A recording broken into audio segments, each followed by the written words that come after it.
नमस्कार, मैं नवीन जायसवाल 4 PM राजस्थान में आपका स्वागत है। इस वीडियो में हम 3 खबरों पर चर्चा करेंगे। पहली खबर है, वसुंधरा राज्य के जाल में भाजपा फंसती हुई नजर आ रही है। किस तरह आपको बताएंगे। दूसरी खबर है, राजस्थान में ईडी एक बार फिर एक्टिव हो गई है और ताबड़तोड़ छापों की कार्रवाई कर रही है। आचार संहिता लागू होने के बाद पिछले एक सप्ताह के अंदर ये तीसरी कार्रवाई है। और आखिरी खबर में चर्चा करेंगे एक ऐसे नेता की जो घोषित कर चुके हैं कि चुनाव नहीं लड़ना चाहते, लेकिन समर्थक है कि मानते नहीं। तो शुरुआत करते हैं पहली खबर से। राजस्थान में वसुंधरा राज्य को साइडलाइन करने के चक्कर में लगता है भाजपा खुद बेपटरी होती जा रही है। जिस तरह से राज्य में लगातार बगावत की शिकायतें आ रही है, खबरें आ रही है, उससे तो यही लगता है। बीजेपी ने जिन 41 सीटों पर टिकट दिए, उनमें कम से कम 15 सीटों पर या तो प्रत्याशियों को भारी विरोध का सामना करना पड़ रहा है या बगावत का। कई जगह पर बगावत खुलकर हो रही है। दावेदार सामने आ गए हैं, उन्होंने बगावत का ऐलान कर दिया है, चुनाव लड़ने का ऐलान कर दिया है और साथ में चुनाव प्रचार शुरू भी कर दिया है। तो कई जगहों पर प्रत्याशियों को काले झंडे से लेकर गो बैक तक के नारे लगाए जा रहे हैं। इनमें ज्यादातर वसुंधरा राज्य के समर्थक है, जिनके टिकट कटे और उसके बाद वो बगावत पर उतर आए। ये हाल तब है जबकि कमजोर सीटें थी, जहां पर पार्टी ने टिकट दिए थे पहली लिस्ट के अंदर। इनमें ज्यादातर सीटों पर उसे आगे भी जीतती हुई संभावना नजर नहीं आ रही थी, इसलिए उसने इतना बड़ा दांव खेला कि सांसदों को उतारा और बागी प्रत्याशियों को भी, बागियों को तक उतारा मैदान में। उसके बावजूद राजे खेमे की तरफ से इतनी कड़ी प्रतिक्रिया हुई है, जिससे पार्टी की कोई संभावना नहीं थी। पार्टी उससे सकते में है कि जिन सीटों पर जीत की संभावना नहीं है, वहां पर अगर इस तरह का विरोध है तो आगे क्या होगा। क्योंकि अब आगे पार्टी को उन सीटों के भी टिकट जारी करने हैं जहां पर बीजेपी मजबूत स्थिति में है, जहां पर जीत की संभावना है। तो जहां हार की संभावना के बावजूद अगर इतनी तीखी प्रतिक्रिया है, तो जीत की संभावना वाली सीटों पर वसुंधरा खेमे की क्या प्रतिक्रिया होगी। क्या इतनी आसानी से छोड़ देंगे या फिर वहां पर भी बड़ी बगावत होगी। इसको लेकर पार्टी हैरान है। उदयपुर में वसुंधरा राजे गुलाबचंद कटारिया, जो फिलहाल असम के राज्यपाल है, उनकी मुलाकात ने भी पार्टी के कान खड़े कर दिए हैं। ऐसा समझा जा रहा है कि गुलाबचंद कटारिया, जो मेवाड़ में भाजपा के बड़े नेता रहे हैं, लगातार चुनाव जीतते रहे हैं और पूरे मेवाड़ में उनका अच्छा होल्ड है, वो इस बार भी चुनाव में कुछ अपनी भूमिका देख रहे थे, लेकिन पार्टी इसके लिए तैयार नहीं है। बताया जा रहा है कि कटारिया अपने समर्थकों को टिकट दिलाना चाहते हैं, लेकिन उसकी भी कोई संभावना बनती नहीं दिख रही है। उनका भी हाल वैसा ही है वसुंधरा राज्य का। तो दोनों नेता जब एक साथ बैठे, मुलाकात की, तो पार्टी सत्ते में आ गई।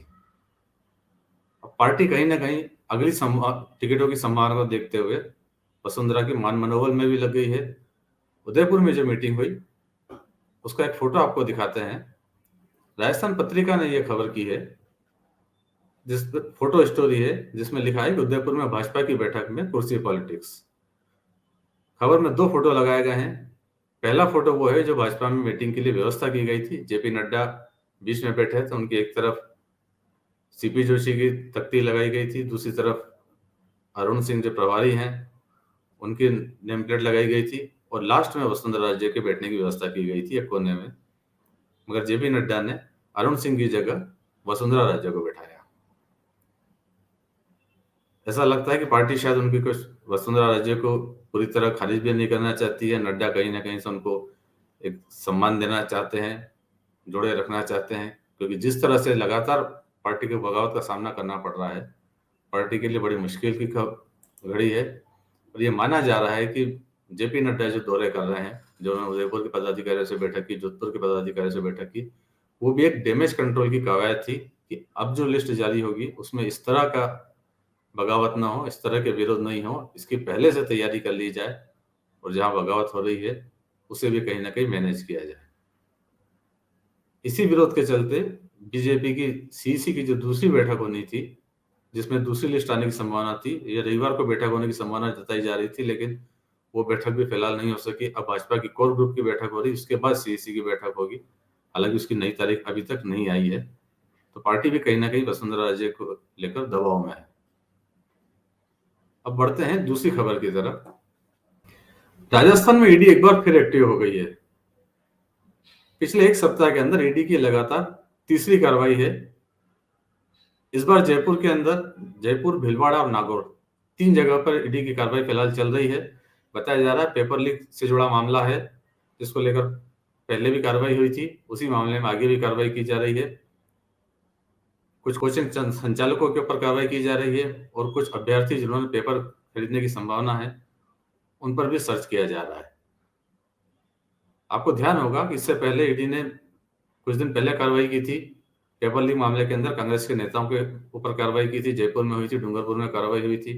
उसके बाद में एक प्राइवेट लॉकर वाले मामले के अंदर, जहाँ किरोड़ी लाल मीणा जो भाजपा के राज्यसभा सांसद है, उन्होंने शिकायत की थी। उसके बाद भी ईडी आई थी, वहां भी उसने सर्च किया था। और आज ये तीसरी कार्रवाई है। तो चूंकि चुनाव है तो कहीं ना कहीं इसको चुनाव से जोड़कर भी देखा जा रहा है। जैसा कि प्रधानमंत्री खुद कह गए थे इसी महीने कि पेपर लीक के मामले के अंदर वो किसी को छोड़ेंगे नहीं, बीजेपी सरकार किसी को नहीं छोड़ेगी। तो वही माना जा रहा है कि जैसा प्रधानमंत्री कह गए थे वैसे ही ईडी करती हुई नजर आ रही है। और अब तीसरी खबर है गुड़ामालानी से। बाड़मेर जिले की गुड़ामालानी सीट पर हेमाराम चौधरी विधायक हैं। वो लगातार 6 बार चुनकर आ चुके हैं और इस बार उन्होंने घोषित कर दिया था कि वो चुनाव नहीं लड़ना चाहते हैं। लेकिन उनके समर्थक है कि उन्हें ही चुनाव लड़ाने पर आमादा है। समर्थकों ने बाकायदा मीटिंग की, उनकी घेराबंदी की और उन पर दबाव बनाने की पूरी कोशिश की कि चुनाव तो उन्हें लड़ना ही पड़ेगा।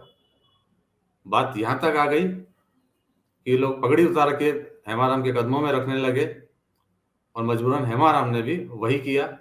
उन्होंने कहा कि अगर पगड़ी की बात है तो मैं पगड़ी रख देता हूं, मगर मैं चुनाव नहीं लड़ूंगा।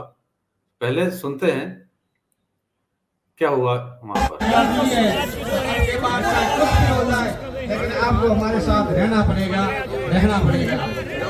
इसलिए मेरी आप सबसे अपील है कि आप शांति से बैठें। जो भी महानुभाव इधर उधर घूम रहे हैं, मैं आपसे निवेदन कर रहा हूँ कि गुड़ामालानी की आवाम के लिए, किसान वोट के लिए, गरीब दलित शोषित और पिछड़ों की आवाज देने के लिए, आप हमारा साथ देने के लिए, हमारा के हाथ मजबूत करने के लिए, गुड़ामालानी की जनता के लिए सभी लोग अनेक बैठे हैं। कहीं दुर्घटना न मिले, अगर कोई बाहर अपने काम से गया भी है तो उसको वापस बुला ले। आज का निर्णय यही होगा, आर पार की लड़ाई होगी, जो कुछ होगा। वैसे ये कहा जा रहा है कि हेमाराम की जगह उनकी बेटी भी ले सकती है, जो उनकी राजनीतिक विरासत को संभाल सकती है। इसकी बात की भी संभावना है। हालांकि क्या तय होना है ये भी पार्टी की तरफ से भी तय नहीं हुआ है और हेमाराम ने भी अपने पत्ते पूरी तरह से अभी खोले नहीं है। इस वीडियो में इतना ही। अगले वीडियो में हम आपको जानकारी देंगे भाजपा की कोर कमेटी की बैठक में और कांग्रेस की कोर कमेटी की बैठक में क्या हुआ। अंत में आपसे यही निवेदन है कि 4PM राजस्थान को ज़्यादा सब्सक्राइब करें और उस वीडियो के लिंक को ज़्यादा से ज़्यादा शेयर करें। नमस्कार।